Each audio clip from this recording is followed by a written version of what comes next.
Hey, what's happening, guys? I'm Mike Trudell, and this is Brandon Ingram. We're very happy to have Ingram join us for the Lakers Voices Toyota Chat.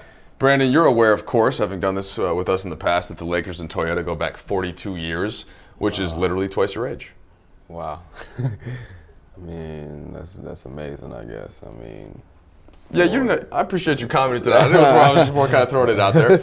So how this goes is we're going to talk about a lot of stuff. You guys have submitted some questions for Brandon, and we're going to get right to it. Brandon, the first one, this comes from Nataya Kenyatta, and she must have watched, we did an event a couple of years ago where you showcased the drawing and some of the things that you do as an artist, and she wondered if you still draw. well, I haven't sat down enough to draw actually, but I actually like drawing out some stuff that I want to do for clothes because I want to make my own clothing line. So I've been doing some of that. All right, let's dig into this a little further. This is it. All right, your own clothing line. You're starting to do some sketches. What kind of clothes are you thinking? Is it a bit of everything? Just tell us everything that you have about Well, my first idea was like jogging suits because like we do a lot of flying. So this. Oh, sure. so my idea was to like just make jogging suits. I got a lot of friends, so my first idea was to make it for them. But I think I'm thinking about like doing it for the team or something, or just I don't really have a lot of ideas for it, but I got like the main idea. Of what That's I wanna cool. do. You got any in my size or? For sure. Okay. All right. So just kind of track suits, jogging suits, but just comfortable leisure wear. For sure. Now Kanye's done some stuff in this genre, hasn't he? Recently with Yeah, but I don't want to do the oversized stuff. Okay, And yeah. I want to keep it simple, but it's gonna be nice. Okay, you got any ideas for what you might call that line? No, You know what? Yeah, don't Not right wait. now. Yeah, Not keep right it keep it to yourself for now, right? We want to. Can't give all the ideas. Yeah, exactly. Yeah, you want to keep that. All right, I like that though. All right, now another. This one's kind of difficult, and I promise we'll get to basketball in a second. But what's your favorite Jay-Z song? Favorite JC song. I don't think I can give you my favorite one. The one I've been playing over and over lately has been Imaginary Players. I like that song. Okay. I wonder if maybe that question came in because today is December 4th, of course, Jay-Z's birthday. I think they'd seen my Instagram post probably. Oh, what was your Instagram post? I just shouted them out. I usually put like a Jay-Z song on like my Instagram story or something. Right. So they might have been watching a little bit. Now I'm seeing where this is coming together, Brandon. All right, Brandon, Lonzo02. I don't believe this is actually Lonzo. It might be. Because O is just Z02. But would like to know, what was your biggest motivator growing up? My biggest motivator? And Brandon, of course, is from Kinston, North Carolina. My biggest motivators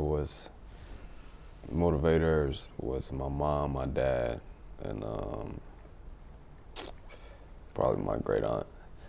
Just because of how they worked, I never saw them sit down at all. I feel like we weren't rich at all. We were far from it, but I felt like everything that I asked for, they just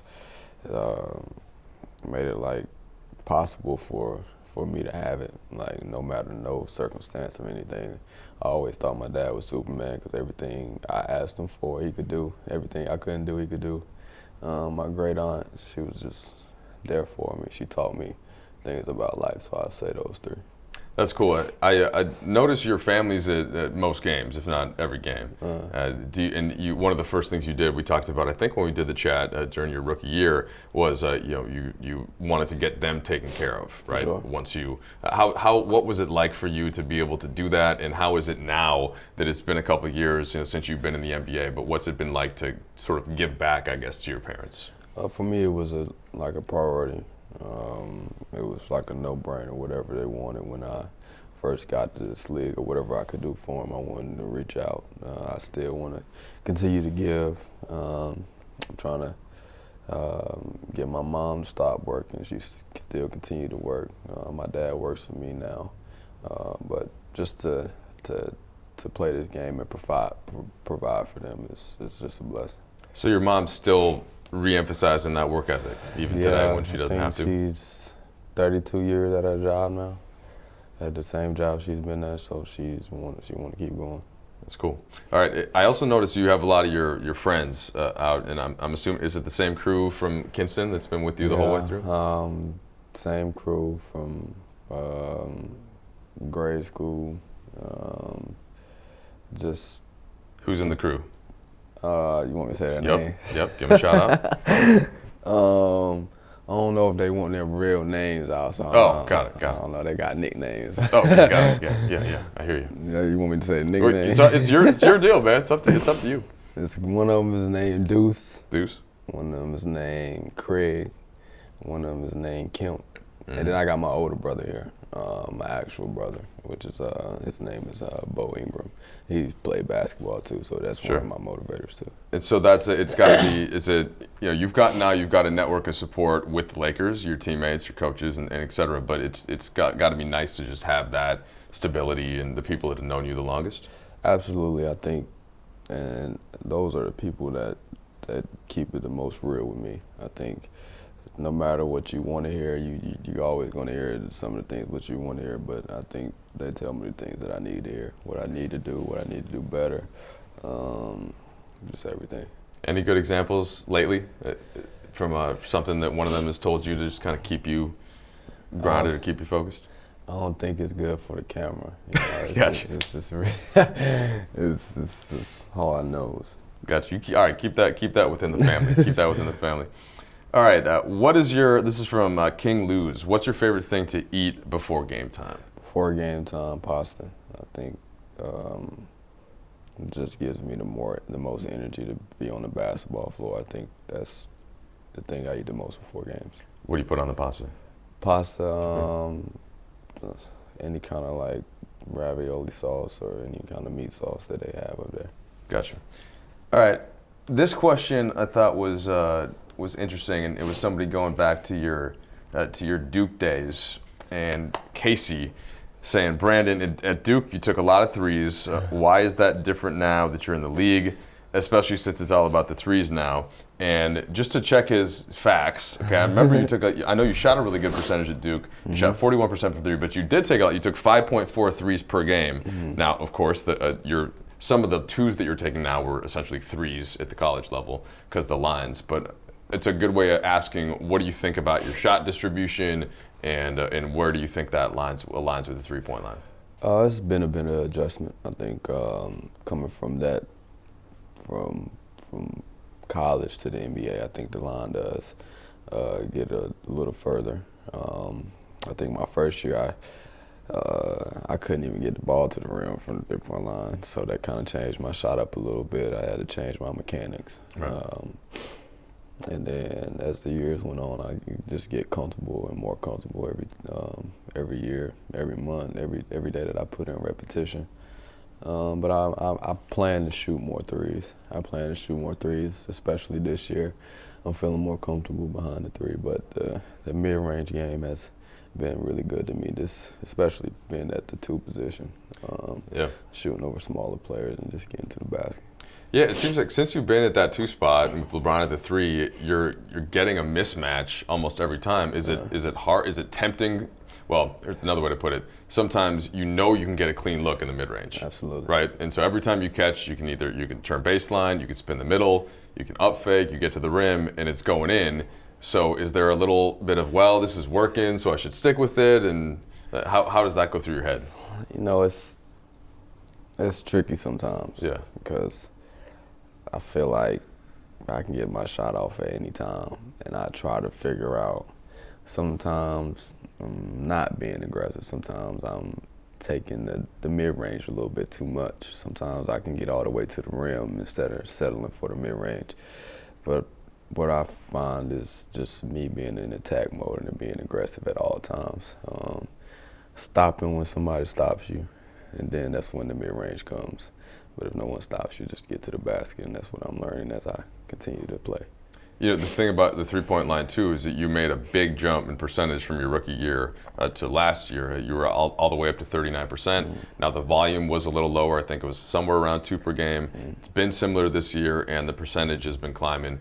So if you want to shoot more threes within this offense, within what Luke wants you to do, playing with LeBron. How do you go about doing that?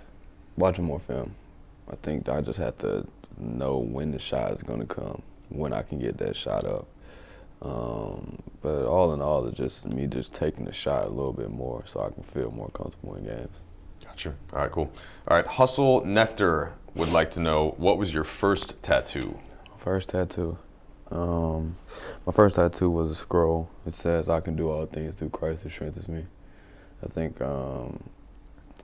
in high school we started, like we said that before, like every single game that we played, and it just like stuck in the back of my head, and I got that when I was like 16. Gotcha. Was it, so did you, well, you're still only 21, so I was going to say you've added several. So how much time, could you add up how much time you spent, and do you go to the same place, or do you have a different person? I definitely don't go to the same place. Okay. Because the first tattoo I got, I think it was like, we call it hood tattoos. So it's like it was in the back of a barn. It was like a fan in the window, a broken door. Okay, sure. Like a massage table in the middle of everything, and I mean, he was an alright artist. I can't say anything about it, but I do him professional now. I got a guy out here in LA that does my tattoos, and he's done my sleeves. So how do you plan it out? You know, are you constantly thinking? Well, when I first started getting them, I was getting them like I was going back like every day. Like it was hurting, like, but they were still addicting. But I just like I haven't had a tattoo in a long time, so I just think of ideas sometimes of what I want permanently on my body. Like my tattoos tell a story, so I just try to match them up with the ones under them or whatever feels good to me. Yeah, as you're saying, we could do a whole different thing on the tattoos. I'm curious about some more. We'll do that on another time. All right, Adultish Gambino. I like that little shout out to Childish Gambino. How do you see yourself improving the mindset of attack to be the same with or without LeBron? Do you ever study to pick out your spots? I think like I said, I think they just answered the question, just picking out spots. Yeah. I think just learning how to move without the basketball a little bit more, cutting to the basket, continue to be good on the defensive end, and when I do get the ball, just being in attack mode. Like I said, it all works when you watch film, and we're going through the plays, and you know exactly what's coming. Brandon, what we like to do in the media is overanalyze and discuss everything, right? Mm. And so, okay, how's player A going to fit next to LeBron? How is Brandon on the court with LeBron versus off the court? And then you go back and look at how did Kevin Love do it? How did Kyrie do it? Dwayne Wade, Chris Bosh. So it's probably too much at this stage, and especially you've only had 20 odd games. But I'll still ask the question, just because you get it all the time. What is that fit like? What is most important for you? And how do you think that you will continue to grow in that tandem with LeBron this year? It's been an adjustment. It's been an adjustment just because we're both so ball dominant. We've been ball dominant. He can pass the ball. I can pass the basketball. He can drive the basketball. He's a lot stronger. Finish. He can shoot the three. He can shoot the mid range. He can do pretty much everything on the basketball floor. And I think as the games continue, that's going to help a lot because we can get a connection. We can get a connection of when somebody's going to cut, where exactly is he going to be when I drive the basketball? Mm-hmm. Where am I going to be when he drives the basketball? Just as the games continue and as we continue to talk, it's going to be some connectivity. That makes sense too. Even what you were saying about shooting threes is that once you just get a little more comfortable with where he's going to be, where Alonzo's going to be, then you can drift to a spot, right, that you might recognize now, but it's not sure, and it depends how the defense is playing you. There's a lot that goes into it, basically. Absolutely. Right? I'm thinking, what you said, 20 games? Yeah. I think it's gonna be really good. It's gonna get a lot better. I think 23 games. I think you played 19. I want to say, yeah. Okay, so yeah, not even Not even 20 games yet. All right, a lot of different people actually asked about defense, as that's been something that's been increasingly pretty good for the Lakers. You start out the season, Brandon, the first 9 games, you were at 20th in defense, and then since then, collectively, you're all the way up to 7th now. Okay. And the way we measure this is always defensive efficiency. Luke talks about wanting to be in the top 10. You and Lonzo specifically seem to have found something in the backcourt where you're knowing, which matchup, who's going to be chasing guys off screens, who you can use your length against certain guards. How has that been going for you? What adjustment is it from last year when you were playing a bit more on the wing with some bigger and longer players?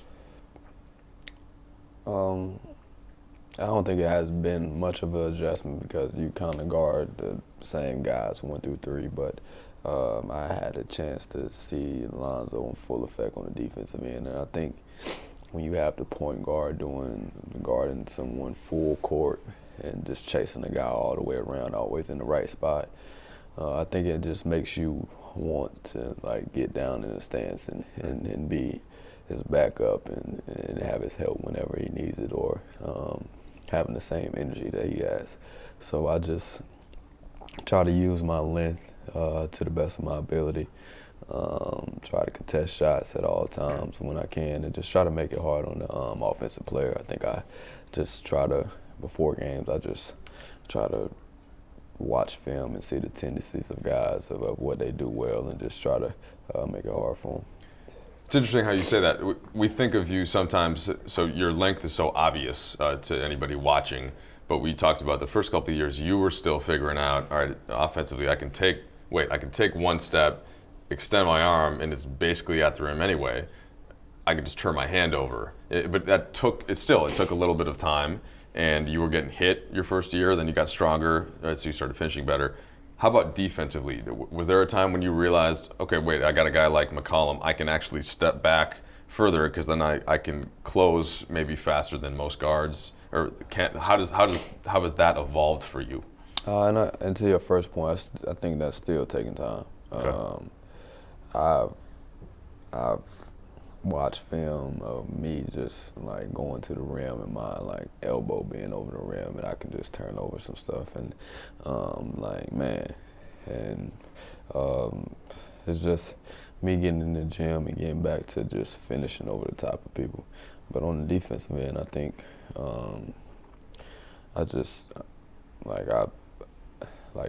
I listen to the coaches of what they say with a stick hand. And my uncle, Jerry Stackhouse, he even tells me maybe every other week about a stick hand, and it just discourages players.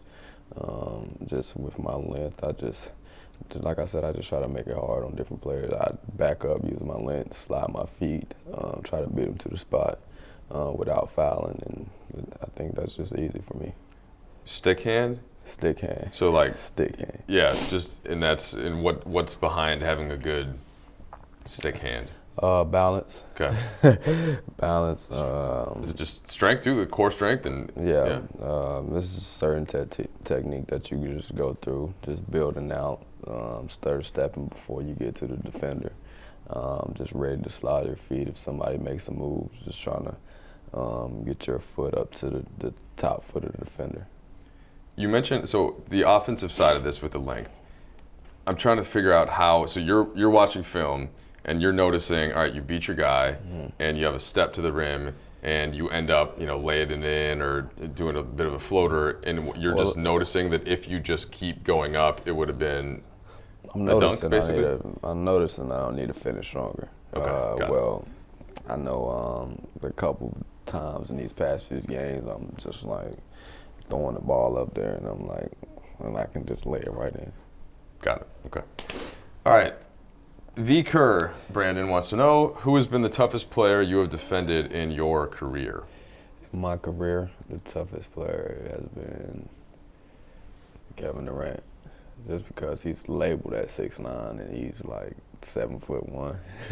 I never had a guy that had longer arms than me playing at the same position as me, so he makes it easy to shoot over the top of me, and I never had that happen. So when I'm contesting, I'm hitting him right in the hand, and he's making the shot, and just he's a really good player. You had some of your better games against the Warriors last year. It seemed like you thrived in that matchup. And it is true though. There's almost no shot that he probably feels a contest. Is where that sounds, because he also has the super high release, right? Yeah, and that all comes with repetition too. He's been taking that shot for a long time, so it's like muscle memory for him too. Yeah. Anything that you pick up from that you can apply to your own game with that? Well, like I said, shooting over smaller defenders, I think he has a good enough core where he can get to any spot on the floor. So he gets to his spot and he just raises over the top of everybody. And like I said, it's all repetition. He works on that probably, I don't know how many times a day. Yeah, gotcha. All right, Harvest Play 2014, Brandon, what do you do for fun? Shot from hooping. What do I do for fun? I like to shop. I may go bowling. I may draw every now and then. I feel like everything that I do goes back to playing basketball, though. Like, yeah, it's really nothing. I might do a hobby, like going to the movies or something, but everything comes back to basketball. I remember asking you that right after you were drafted, and you had kind of the same answer. You're like, "Look, I'm here to play basketball, man." Yeah, like pretty much. That's what you're. But it's been the game's been good to you, right? Yeah. And so sure. Is that part of it? Aside from loving it, are you honoring it in some way by making sure you're devoting what you can to it? Absolutely. I think like when you have 24 hours in a day to just think about basketball all the time, I think that's just what I want to do. I want to fall in love with it and just do everything I can to just be the best at it. Do you ever put like more pressure on yourself than you think you need to because of that, because of how much you love it and how great you want to be? Do you think that ever not hinders you, but do you know what I'm saying? It might hinder me a little bit, absolutely, and that's why sometimes when I look at myself, I get disgusted sometimes. I'm like, who is this? Who is this? But I've learned to calm down a little bit.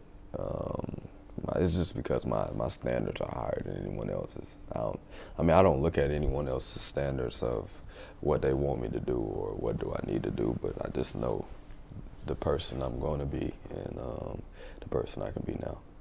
So is part of that just patience? And it's hard to have patience. Yeah. So you get on the floor, you know how much work you put in the off season, Yeah. and you want to be great game one. And you didn't play great in the first couple games, at least to your standard, right? Mm-hmm. So is that the part that's where the frustration comes in? Yeah, exactly. Okay. But as games go on and as I continue to play, I've learned to be patient and take what the game gives me. Yeah. Any players, whether I don't know if it's a Kobe or a LeBron, somebody that is great, like to that level, have there been any information you've gleaned, or I guess Magic, of course, would be another good person to talk to about something like that? Yeah, I've actually talked to Magic maybe a week ago. I have had the same conversation with him about just being patient. Just telling me, what's going to come. With all the work that I put in this summer and whatever it is, just let it come and just have fun playing basketball. More meaningful when you hear from one of the top 5 players of all time? Absolutely. I think when you get information from them, I mean, you really don't want to listen to just anyone just playing basketball because, like I said, everybody's going to tell you what you want to hear. But to hear from guys that's been through it is better. All right. A few more for you, Brandon. Which jersey has been your favorite to wear so far? The icon, the association, the statement, the city? And Which one is the city? The city this year is like the pinstripe. Yeah, I like the pinstripe. I feel like I play the best in the pinstripe. Oh yeah. I don't know what it is, but something about the pinstripe. Okay. All right. Did you? How about last year? You had last year. You had the Minneapolis Lakers. It was the black jersey. Throwback in the Mamba. Mamba, was that the Mamba? Yeah, jersey? the black ones were the Mamba ones. I think. Yeah. I think I just like dark colors. I don't know. Okay, got you. All right. Okay, here's a good one from Lewis III. What NBA star did you imitate the most on the playground when you were hooping growing up? Well, everybody said Kobe. The fadeaway for Kobe. I think that was it. I mean, my favorite player was Kevin Durant, but I don't think I ever just tried to go out and imitate him. I think it was always Kobe. And a reminder, Brandon is 21, so Jordan was basically done playing by the time Brandon was actually picked up a basketball for the first time. All right, Alpha Brain, Brandon wants to know what your favorite TV show is. Now, I'm not sure how much you were watching shows, because again, you mentioned you're mostly watching film. I don't have a favorite TV show. Yeah. I don't even know what's out right now, actually. So. Yeah. So if you have some time, it's music is more, right? What you're. Yeah, I love music. Yeah. What have you been listening to lately, aside from the Jay-Z that you were talking about? Some of everybody. I mean, I feel like everybody that just comes out that's like hot on the market, I give it a listen. I have a few favorite rappers, but just like everything that's hot on the market. I mean, you gotta give us something. There are people that want to know these things, Brandon. You gotta shout out some of your favorite folks. Let's see. I've been listening to Dave East, a guy by the name of King Kerr, G Herbo, NBA YoungBoy, Gunna, Lil Baby. It's a lot of people. It's a lot of stuff that's coming out. And so, you're finding you're listening to things, not just like what the popular song on the radio is. Yeah. And so there's some, for example, so you're gonna everything that Kendrick Lamar does, you can hear, and I'm sure you like everybody else thinks Kendrick is great, but you're also trying to find some stuff that isn't necessarily mainstream. Yeah, I like stuff that I would say that relates to me or relates to my story of life, or it's all. I feel like it's always something that you can find in something that you can relate it to your life, or you can go through a similar situation or something. For sure, that's definitely one of the things that music is for. All right, let's see, just maybe one more here, and then we got a couple of photos to show you. How do you quiet the noise from social media? This is from Toa Alex. Whether good or bad, right? It can be positive stuff on social. Yeah. It can be negative. Well, for me, I handle things a little differently. Like for my social media, like I don't know what's going on social media like that. I like pictures, like, 'cause I like to dress. So I've posted different stuff and different stuff that I wear. Like I don't use Twitter, so I'm not up there. But on Instagram, I just like to post stuff that I wear.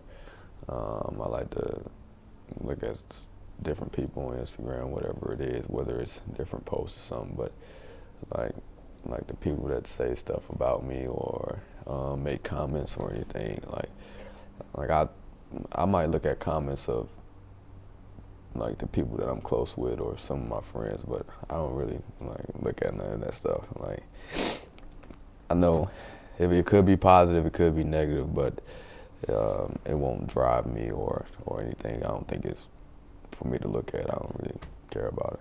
Gotcha.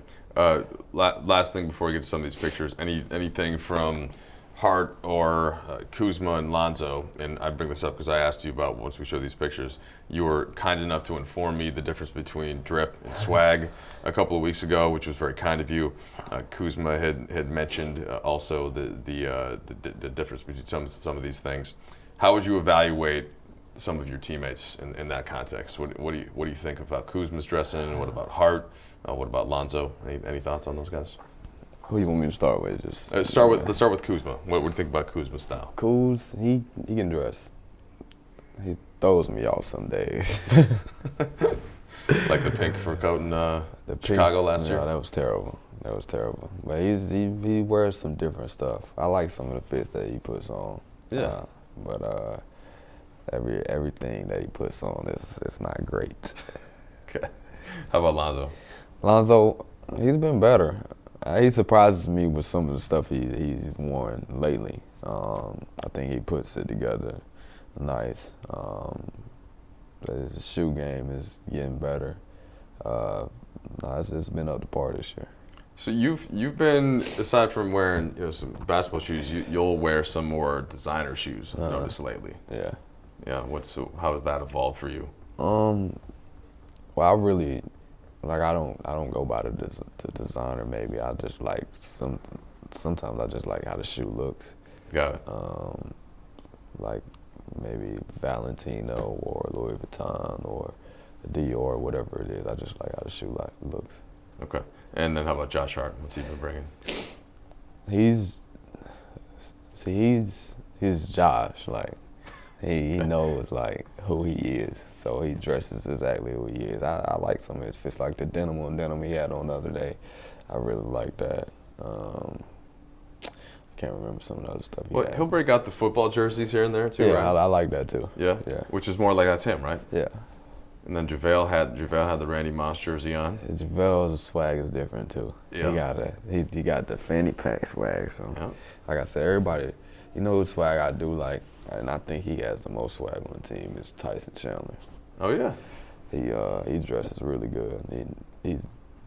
Is he from here? He's from LA, so he dresses he does, yeah, right? Yeah, it's nice. And he's got on like the Converse, right? Yeah. Just like real low key. Yeah. Yeah, that's kind of his thing. All right, Brandon. We have a couple of photos that we'd like to get your comments on. Okay. Now, we'll start since we were just talking about fashion. Let's start with this, and if you can just kind of look and tell us what you're wearing, what you put together. I like that. Well, I got a V-Lone jacket on. It's black and blue. I think black and blue is one of my favorite colors. It's a Kenzo sweater. I thought it just matched the shoes. Amiri jeans. Amiri jeans is like the only jeans that I can find that I can really fit that comes all the way down to my ankle. Then I had on some Gucci boots with I think that's a Louis Vuitton Merce. Yep. And then I had on 2 necklaces that say Jug and Humble Beast. And then I have on an AP watch. There you go. Yeah, the Humble Beast necklace, you wear that one a lot.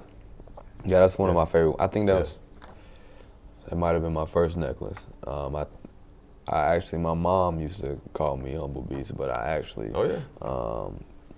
my favorite rapper, G Herbo, he made an album named Humble Beast, so that all tied in with each other. You ever connect with him about that? I did. Yeah? Actually, we're good. We're really good friends. Oh, that's cool. Okay. We connected about that. That's what's up. Yeah, even for fashion novices like myself, the least you can do is just match your shoes with your shirt. You know, that's the baseline. Everyone can do it. And just even if it's as simple as like a little black, or that's the only thing that I actually try to think of. So absolutely. Now, if you're next level like Brandon, then you really get the flow going. All right, this one. Now you're rocking some bright orange sweats, which I like. What else is going on there? It's a Ventiments jacket. That was really, really expensive. The Yeezy runners. I'm fortunate enough to get that for free with my Adidas deal. Good. Recently, I just started wearing like head scarves, like maybe since this summer. So this is a Louis Vuitton head scarf. And that's it.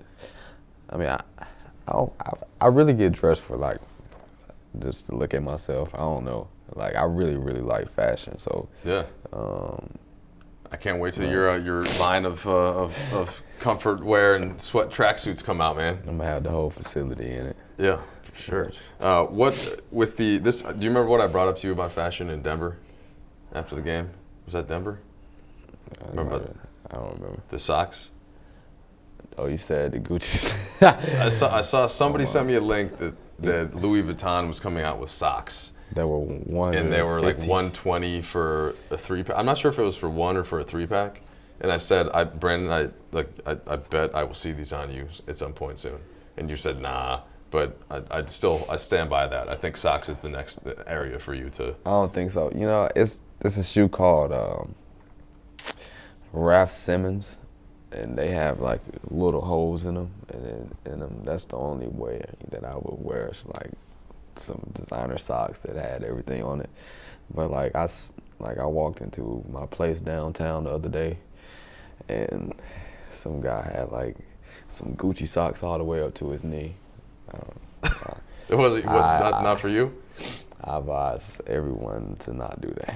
All right. All right. It's not a good look. We have it on tape now. If you change into the Sox one day. Now these are not fashion anymore, but just your thoughts on the pictures. This is you and Josh. He, and these are all Ty Nowell specials, by the way. Our fantastic photographer, among other things, for the Lakers. He just has so many personalities. Like I don't even know how to. I guess it's patty cake. Like I don't even know like the basis of it. And he was just trying to teach me this before the game. But it's just like that's just him. That's just him every single day, every single hour. Tell us more. He came up to you and was like, "Hey, Brandon." No, he came up to me like this. Okay. So I just like, I already figured like what he was doing, but I didn't know how to do it. So he just come up like this. He does it like every single game. What was your shooting line that game? My shooting line? Well, I'm just wondering if it helped. I'm trying to see what I have on. This is Sunday. This is on a Sunday. I have no idea. Okay. Well, we'll check that later. All right. This is you, Kuz, and LeBron on the bench covering up your mouths, laughing about something. You remember where that was and what that joke was about? This was in, I don't know, I feel like we were playing Denver. It had to be about Isaac Bonga. It had to be, because I think this was like a 2-week span where LeBron was just joking on Bonga for like 2 weeks straight. Like Bonga come in with like some Adidas pants that's like coming all the way up to his chins. And then I think that might have been the week that Bonga got a haircut, so he was like looking totally different. Like we were trying to figure out, was it the Luol Deng or Gorgie Deng? So it was one of those. Easy on my 18-year-old German man. He's all good with us. Yeah. He seems like a good guy though, Bonga. Nah, he's a really good player too. Yeah. But he's a good guy. He's hard working. Yeah, it seems like he's getting better too with the South Bay Lakers. It's really been helping him get developed. No, I did find there's one other fashion photo here now. This is part of the whole conversation about drip versus swag and like the how ice and jewelry can be part of that. But the Gucci T-shirt definitely drip category since it's the Gucci category. Yeah. T-shirt. Well, actually, I think I just overdid it this day. I think everything that I had on this day was Gucci. Like even the scarf was Gucci. But I don't know. That's just like how I like to wear my stuff every day. I could be like, could be like a fit to the gym or something. Like sure. That's just how. You don't want to get too sweaty in the Gucci. No, I'm just saying though. That's just like not to work out at the gym. Oh, okay. I'm just like change that at the gym. Walking in or something. This is just like how I like to wear my stuff. Yeah, you can't. I mean, you can't be working out in a t-shirt like that, right? Nah, nah. Yeah, you want no. Okay. That'll make you a hype beast, I think. Kuzma did call you a hype beast. Huh? Kuzma? Yeah. That is terrible. He said it. Huh? He said it on wax. He said it during an interview. I gotta like bring up the definition of hype beast. I don't think I like when I think of hype beast, I feel like that means like following the wave. That's what I'm trying to stay far from, the wave that everybody is on. I see what you're saying. So you want to do your own thing. Yeah, I mean, I want to do my own thing, but if somebody is like looks like they're copying it, I just want to say that I did it first. See, I think I think both these things could be true. That what he's trying to say is just that you may have the Gucci shirt on, but you're doing it in your own way. Yeah. Right. Yeah, So just a pure hype beast would be somebody that was just trying to wear a Gucci T-shirt because that's what he thought everybody was doing. Because it's Gucci. Right. Yeah. But that's not what you're. But there's a distinction between the way that you're wearing it. Yeah. All right. We'll talk to Kuzma. We'll make sure that he knows that. Okay. Two more. This is you guys laughing along as Denzel spoke to you. I think that was just right after the part that he had said in training day. I think JaVale had asked him to say his part in training day. And he said it. Of course. He said it. Nah, he's one of the best speakers that we had at the facility. He just keeps it super real. Took a lot of things from him when he came here.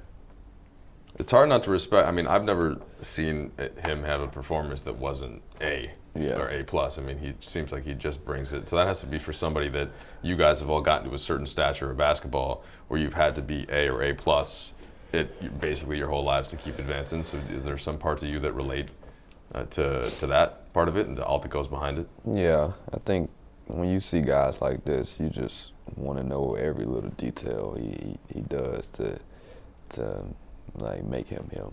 Like when he goes into character from being regular Denzel, when he goes into character of who he's going to be, what is his rehearsal, how does he get himself prepared, just everything. You just want to know everything.